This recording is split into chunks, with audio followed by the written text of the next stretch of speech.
In this video, we're going to talk about my 10 tips how you can improve your solo B-roll content. Right now, if you're a solo filmmaker or content creator, you're not always having someone around to help you film a video.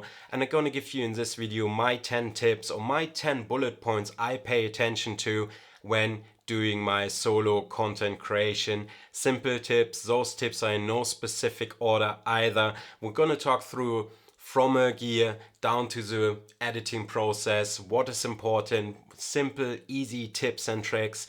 And without further saying today, let's dive into it. Okay, the first bullet point, of course, would be you need a camera.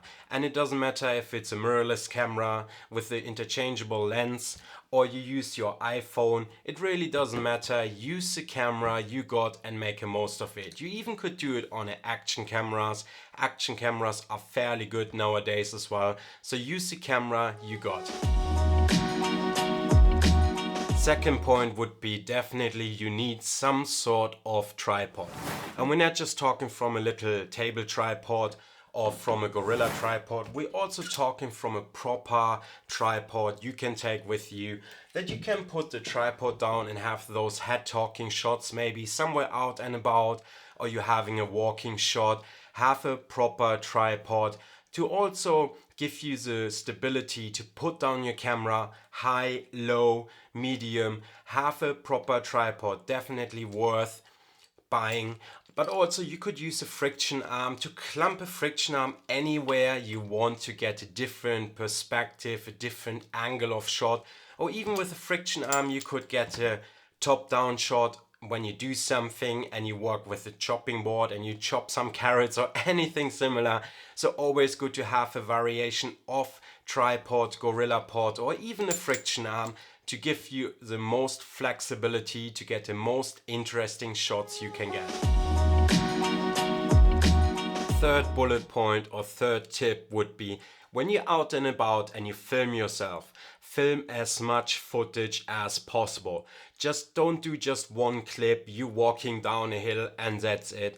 Film this clip in 3, 4, 5 different options or angles and views. Film as much footage as possible of yourself.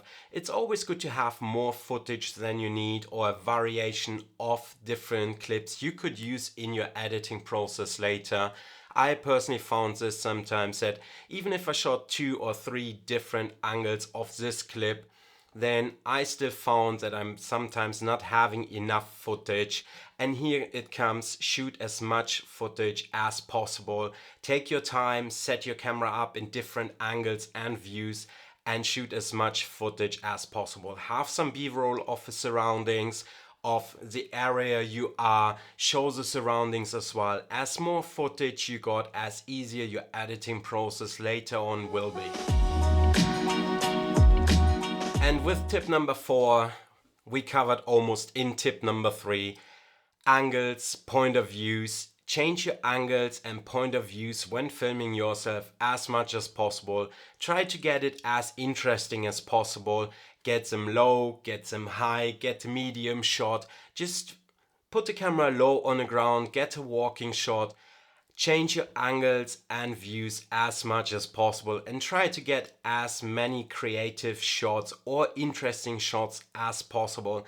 And your editing workflow later will flow in a completely different way because you got a lot of different angles and views you can use for your editing. Definitely frame rate. Do you want to slow down your footage? Then 60 frames or 120 frames per second might be the right option. Do you want to do a speed ramp or anything similar? To 60 frames, 120 frames per second is probably better than 24 frames per second. If you want to have this cinematic motion blur, then 24 frames per second is the frame rate you should shoot at.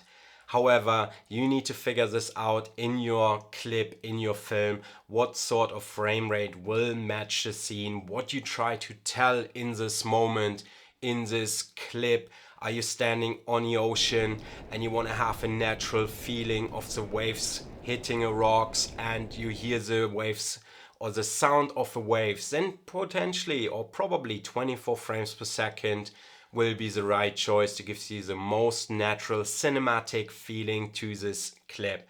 If you want to slow it down, you probably want to shoot a higher frame rate, but in this moment you need to decide which frame rate is the right for this clip or for the scenery. It's always good to have a mixture of different frame rates, to have some clips shot in 24 frames per second, some clips maybe in 60 or even 120 frames per second, to give you the biggest possible variation later on in an editing process, and you can choose which sort of frame rate you would like to use in this moment and to give your video B-roll a different type of feeling. And here it comes, autofocus versus manual focus. We all know how easy it can be to get hyped up about autofocus and everything needs to be spot on and straight in frame, but sometimes in certain scenarios autofocus will screw you over and you're better off with manual focus. Let's say you would do a walking shot down on a beach and the camera got enough time to track you down the beach, then maybe autofocus is the right situation or the right autofocus to use for this moment. However, there will be situations when manual focus will be handy. Let's say you walk into the frame and you want to have your focus set onto the foreground and you're walking into the frame in a background and you are meant to be blurry. Then autofocus to set a focus point on a foreground is probably the better choice. So having a mixture of autofocus scenes and manual scenes is definitely handy, and you need to find a moment what sort of subject is important for you. If I want to walk into the scene and be blurry in the background and my main subject is the foreground, then I personally would choose the manual focus, set my focus to the foreground, and I can walk in the background and I'm blurry. So autofocus versus manual focus, there is definitely a time for both of them, and you need to find or decide which one works better in the moment you film. So it's a very simple, easy one, and we're coming down to our editing. When doing a lot of solo content creation, a lot of times your frame will be static because you don't have anyone who follows you, who is doing any movements in your movie for you. So add a bit of motion in post to give your scenery a different feeling to it. You can have a nice scenery, a static shot, which will work absolutely fine, but sometimes adding a bit more motion to it in post gives your scenery, your film, a different feeling. There are situations when this definitely will enhance your clip. In other moments, it probably won't. And again, guys, there's a point you need to decide when you would like to have a bit more motion in, when you would like to have a static shot. Let's say if you would walk into the frame and you have no additional motion added to it, I think it still works fine because you got some sort of walking or you walking into the frame and you don't necessarily need some sort of additional motion. However, you could also add in this moment a bit of additional motion to give your framing or scenery clip a different feeling. Bullet point number 8 or tip number 8 will be music and sound effect. And music and sound effect will enhance your video quite dramatically. It's nice to have a beautiful looking scenery, but if you don't hear anything, there's nothing to get engaged with in your video. We're not just watching a video, we also would like to hear something. So definitely think about your music and sound effect for your clip and what you want to try to tell or bring over in your music and sound effect. It can be a sad music, it can be a happy music. What do you try to tell in this moment, in this clip? And as better your music choice for your video is, as more engaging it will be as well. Bullet point number 9 or tip number 9 would be definitely the focal length of your lens. If you're using a camera which you can change your lens, think about your focal length. You can use a zoom lens and you would cut out thinking about different types of lenses. However, having a wide shot to show the surroundings when you're walking into the frame is definitely fantastic. But sometimes you want to have a close-up shot when you're showing yourself, or you're in a moment where you maybe try to think about something, or you try to bring some emotions across. A tighter frame of yourself will definitely enhance the situation. But also, let's say you would put down your camera backpack, you want to take out your drone, having some tighter shots of the situation definitely will enhance your video in this moment as well. So think about your focal length. Do you want to shoot wide? Do you want to shoot medium? Or do you want to shoot tight in certain moments? Always good to have a variation of wide, medium and tight shots, and then you will have a completely different storytelling in your videos as well.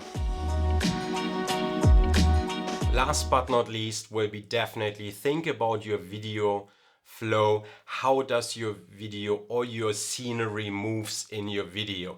It's fantastic if you got a lot of different shots, a lot of different angles, but they need to flow in your video as well.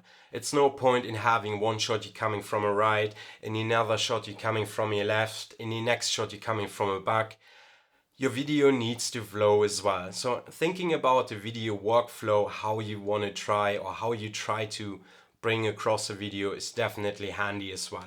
Let's say you would walk out to the left in your video. You could walk in the next clip into the left as well, and it gives you a different video flow in your video, and it seems more seamless than coming from a right, coming from a left, coming from a right, coming from a left. So always think about transition, how you want to jump from one clip to the next clip. Are you walking from a left to the right and you're coming in the next clip in from a left to the right as well?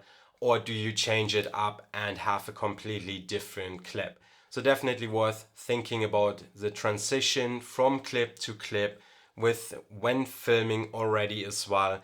And with that said, guys, I hope those 10 tips been helpful today. And if they've been, hit the thumbs up button, like, comment and subscribe. And I'm gonna see you, my friend, very soon in another one. Cheers, mate.